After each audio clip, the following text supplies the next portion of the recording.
আমরা বাড়িতে থাকবো না বলে আমার মেয়েকে আপনাদের একটু দেখতে বলেছিলাম। আপনার ছেলের তো একটা বোন আছে, আমার মেয়েকে বোন ভাবতে কি অসুবিধা হয়েছিল? ম্যাডাম এরম করে বলবেন না প্লিজ। বাচ্চা ছেলে মেয়ে দুজন দুজনকে ভালোবেসে ফেলেছে, এ তো সাধারণ ব্যাপার।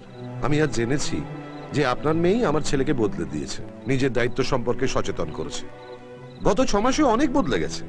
রিয়া যদি ওর সঙ্গে সারা জীবন থাকে তাহলে ও পুরোপুরি বদলে যাবে, জীবনে অনেক উন্নতি করবে। আপনার ছেলে উন্নতি করবে কি করবে না তা জেনে আমার কোনো লাভ নেই। ও এতদিন ধরে আমার মেয়েকে এইসব জিনিসপত্রগুলো দিয়েছে, এই যে আমি নিয়ে এসেছি।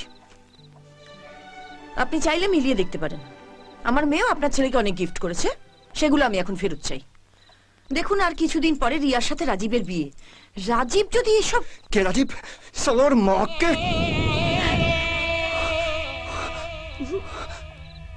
একটা প্রণাম করে আসতে